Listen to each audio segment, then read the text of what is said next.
there's a thing that happens over time with any given civilization, which is that the laws and regulations accumulate, and if there's not some forcing function like a war to clean up the accumulation of laws and regulations, eventually everything becomes legal, and that's like the hardening of the arteries. Or a way to think of it is like being tied down by a million little strings, like Gulliver. You can't move. And it's not like any one of those strings is the issue. You got a million of them. So there has to be a sort of a garbage collection for laws and regulations, so that you don't keep accumulating laws and regulations to the point where you can't do anything. This is why we can't build high-speed rail in America. It's illegal. That's the issue. It's illegal 6 ways to Sunday to build high-speed rail in America.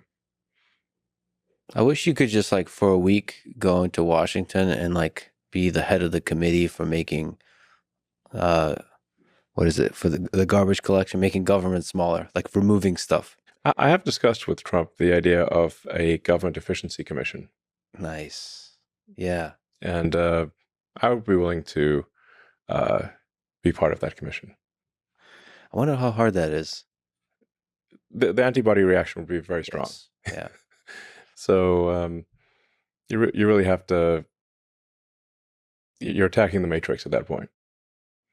The Matrix will fight back. All right, guys. So we got to talk about Elon Musk, who is revealing why he endorsed President Trump. And I want to react to his reasons for endorsing Trump because I have a whole lot of respect for Elon Musk. He is probably my favorite tech billionaire because ultimately he is a guy that changed his mind. Okay. He was somebody that did not like Trump.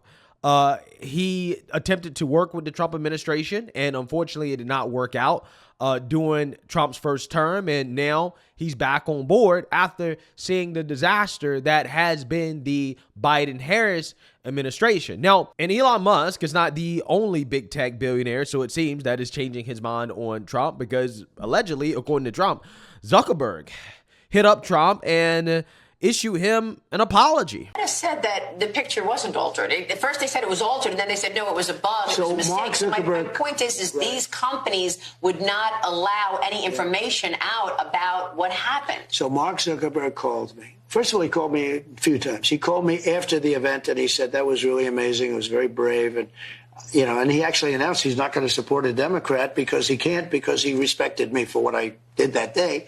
I think what I did maybe was to me, it was a normal response. But I was called by Mark Zuckerberg yesterday, the day before, on this same subject. And he actually apologized. He said they made a mistake, et cetera, and they're correcting the mistake. Google, nobody called from Google. One of the things, like doing a show like yours, your show, you know, you see it on Fox. But where you really see it is all over the place. They take clips of your show that you're doing right now with me. And if I do a good job, they're going to vote for me. They're going to vote for me because it's not just on Fox. It's on Fox is a smaller part of it. You're on all over those little beautiful cell phones. You're all over the place. You have a product. You have a great product. You have a great brand. So you have to get out. You have to get out. You have to do things like your show and other shows. And Google has been very bad. They've been very irresponsible. And I have a feeling that Google is going to be close to shutdown because I don't think Congress is going to take it. I really don't think so. Google has to be careful. Now, I will say this. I believe Mark Zuckerberg. He called me a lot. They are working on, and I think they fixed it. But what and he's not doing what he did 4 years ago with the $500 million, I don't believe. Yeah, so apparently Zuck hit up Trump and apologized for some of the big tech censorship that is happening around Trump's assassination attempt, and also that he's not supporting a Democrat. Now, what does that actually mean? I don't know in regards to voting, but maybe it means he's not endorsing Democrats, okay, publicly. Does that mean that he's donating to Democrats? Again, don't really know exactly what it means, but Mark Zuckerberg, who I would probably characterize as probably a liberal guy, he probably most likely going to vote Democrat. If he chooses to sit it out, I think that's a W, right? And if he apologizes for censoring you, I think that's a W too. as long as he stops doing it in the future. Okay, I'm just saying. So who knows? Maybe we won't have as much big tech censorship this time around. In fact, we know that we won't, because Elon Musk bought Twitter and turned it into X, which, thank God X exists, because without X, I think that we would be in a much worse situation when it comes to the censorship on social media and getting out the message, okay? And Elon Musk most certainly is projecting the message on his platform X, because he has now come out and started overtly supporting Trump, okay? He doesn't care anymore about the media calling him racist or a bigot or xenophobic or whatever they call him, right? He's like, hey, I'm supporting Trump, okay? And he's going to outline his reasons for supporting Trump. So without further ado, let's get into it. Since I am interviewing Donald Trump, Cool. you want to stop by? Yeah, sure. I'll stop in. There was tragically an assassination attempt on Donald Trump. After this, you tweeted that you endorse him. What's your philosophy behind that endorsement? What do you hope Donald Trump does for the future of this country and for the future of humanity? You know, people tend to take, like, say, an endorsement as, well, I agree with everything that person has ever done their entire life 100% wholeheartedly. And that's not going to be true of anyone. But we have to pick, you know, we've got two choices really for who's president. And it's not just who's president, but the entire administrative structure changes over. And I thought Trump displayed courage under fire, objectively. You know, he's just got shot. He's got blood streaming down his face, and he's like fist pumping, saying fight. You know, like, that's impressive. Like, you can't feign bravery in a situation like that. Like, most people would be ducking.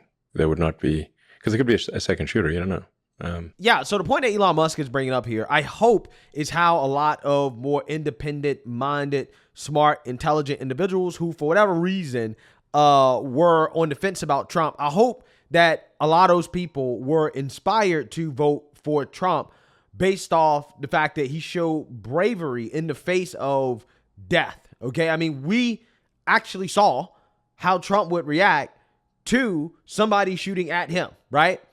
Him possibly losing his life. And as my family member told me, he said Trump did act like a little bitch. And a lot of people in the hood, a lot of men, period, respect that, right? They just respect it. Like, as a man, like, you just have to respect it, even though it might not have been the smartest thing to do, considering how you were actively getting shot, and to poke your head out like that, put your fists up, it's badass. But at the same time, you know, that could have ended in a disaster. And thank God that it didn't. But regardless, it shows you that this guy is really fighting for something, right? That there's something on the inside that drives him, okay, to the point that he will literally take a bullet for the country, which is a line that I am loving that the Trump campaign is using. We can handle the made-up attacks by Democrats and by the media because we're used to it by now. But here's something I can't stomach about Kamala Harris. It's when she has the nerve to question our loyalty to this country. And she does. Well, here's what President Trump and I believe about loyalty. Loyalty to this country is closing our border, not opening it up. Loyalty is making life more affordable, not causing inflation because you can't stop sending money like a drunken sailor. Loyalty is safeguarding Medicare for American citizens, not bankrupting it by sending it to illegal aliens, which is what she wants to do. Loyalty is protecting Laken Riley, not allowing an illegal immigrant to take her life.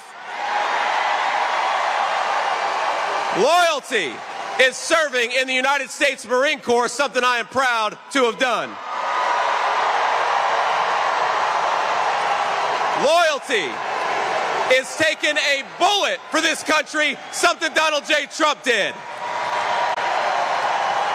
Kamala Harris, if you want to see the face of disloyalty, look in the damn mirror.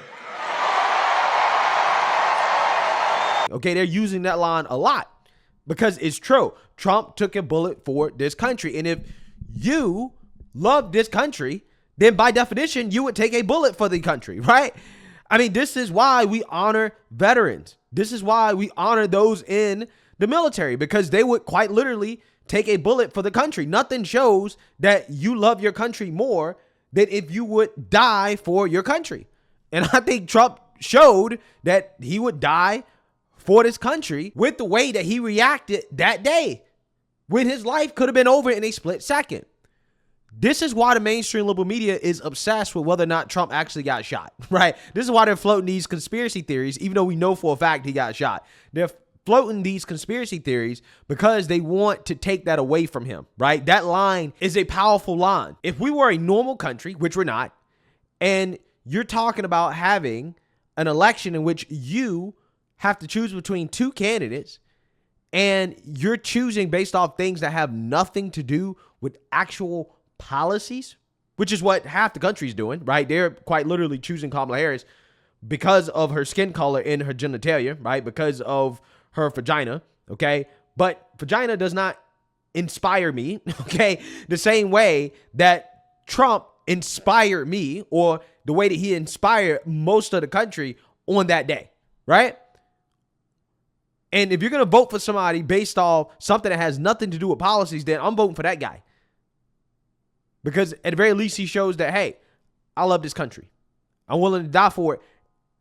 And I may not agree with everything that he wants to do, but at least I know, or I believe, I have good reason to believe that he is doing what he feels is best for the country. And it helps you sleep better at night knowing that that is the person that's in the room with Putin or Xi Jinping or Kim Jong-un or any of our foreign adversaries. I would sleep much more comfortably at night knowing that Trump is the one at the table and not somebody like Kamala Harris, a cackling fool, right?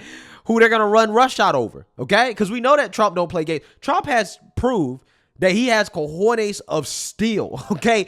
Time and time and time again. You might not like it. You might not like him, but you got to respect him, okay? You got to respect the guy. And I think what you're seeing for people like Elon Musk and Mark Zuckerberg is just like respect, right? It's like, damn, like, I respect that, right? That's what you're seeing happening in real time, is a man earning respect, okay? Amongst his peers, like his actual peers, like Elon Musk, Mark Zuckerberg, yeah, like they're up there, right? They're up there. The president of the United States got to represent the country, and they're representing you. They're representing everyone in America. Well, like, you want someone who is strong and courageous to represent the country. That's not to say that he is without flaws. We all have flaws, but on balance, and certainly at the time, it was a choice of, Biden, poor guy, has trouble climbing a flight of stairs, and the other one's fist pumping after getting shot. It's just no comparison. Facts. I mean, who do you want dealing with some of the toughest people and other world leaders who are pretty tough themselves? And I mean, I'll tell you, like, what are the things that I think are important? I think we want a secure border. We don't have a secure border. We want safe and clean cities. I think we want to reduce the amount of spending that we're, at least slow down the spending. Because we're currently spending at a rate that is bankrupting the country. The interest payments on U.S. debt this year exceeded the entire Defense Department spending. If this continues, all of the federal government taxes will simply be paying the interest. And you keep going down that road, and you end up, in the tragic situation that Argentina had back in the day. Argentina used to be one of the most prosperous places in the world. And hopefully with Milei taking over, he can restore that. But it was an incredible fall from grace for Argentina to go from being one of the most prosperous places in the world to being very far from that. So I think we should not take American prosperity for granted. So we really want to, I think, we've got to reduce the size of government, we've got to reduce the spending, and we've got to live within our means. Wow. Elon Musk sounds like a conservative, at the very least a libertarian. Okay, he might be more libertarian probably, but yeah, I think that a couple of the points that really stuck out to me were his point about illegal immigration, which again, for a businessman, A lot of the reasons why both parties really don't want to close the border is because of big business, right? Big corporate America, they love their cheap labor.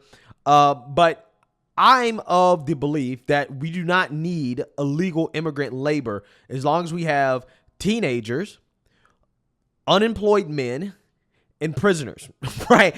I'm not entirely sure why you need illegal labor when we have plenty of labor here in this country. And also, to his other point about cutting spending, I think that we should definitely pull back on a social safety net for those who don't want to work. Okay? We don't need to be importing military-age men into this country to work when we have plenty of men that should be working. A man that don't work should not eat. Of course,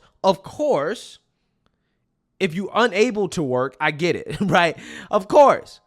But we have able-bodied men, okay? We don't need illegals, right? So again, I think personally, when you talk about holding the Republican Party accountable, right? This is what we talked about yesterday when it comes to Kyle Rittenhouse and Trump on the Second Amendment.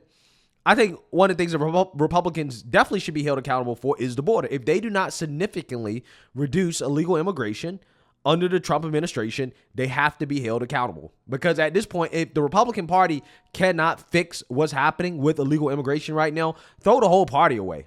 I'm so serious. The American people are on your side, and you need to use whatever mechanism necessary to secure the border. And also mass deportations as well, too. Okay? On issues like that, we have to hold the Republican Party accountable. 100%.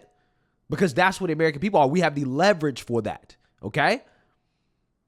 If we have to demonstrate and peacefully make our voices heard, just like the left does, right? Then we got to do that. That's what we should do. If they do not close the border, I'm so serious. Once they take back power, they have to be held accountable. Period. But overall, I love the fact that Elon Musk is working with Trump because an entrepreneur at the end of the day is just a problem solver, right? And Elon Musk is one of the best problem solvers in the world. When you're running a government, there are a lot of problems to solve, and you need people around you who are talented problem solvers, right? Like Elon Musk. And one of the real values of so-called diversity, the diversity that people actually should be seeking in their lives, not racial diversity or gender diversity or, who you like to sleep with diversity or whether or not you like your genitalia diversity, right? Not that type of diversity, but the diversity of surrounding yourself with people who solve problems differently, right? And that way, when you have a problem, you understand how somebody else may have solved the problem, which will help you solve the problem, right? That's how you learn, okay? Life is really just about solving problems, right? We're solving problems every day. In fact, I would say that life is just a series of problems that we are constantly solving until we die, right? That's what I think probably a decent summary of life is. But, me personally, I think that, Elon Musk is an intelligent person, and I think is always wise to surround yourself with people who are more intelligent than you. You should always be probably the least intelligent person in the room, right? And that is a sign of intelligence, knowing how intelligent you are and that you need to have people around you who, again, have a certain area of expertise, understands how to do things in different ways, how to get things done in ways that you may not have considered, right? And that is something that, I personally try to strive for in my own personal life, is surrounding myself with people that are smarter than me. And this is why, right, I like to read you guys' comments, because I'm like, hey, a lot of you guys are smarter than me, and I learn from that. And one of the things I am most excited about when it comes to a potential second Trump administration is the fact that Trump, this time around, hopefully he's surrounding himself with better people, okay, smarter people, again, like an Elon Musk, like a Vivek Ramaswamy. Those types of individuals are special in regards to how they think and how they go about solving problems, especially when you talk about improving government efficiency. Okay, they're some of the best capital allocators in the world, Elon Musk or Vivek Ramaswamy. And I hope that carries over into the Trump administration when you're talking about trying to make the government more efficient. And that is something that is going to be invaluable to a second Trump administration. And I'm excited to see what the potential results may be. So let me know what you guys think. Make sure you like, comment, and subscribe. Most importantly, share a Black conservative perspective. Peace.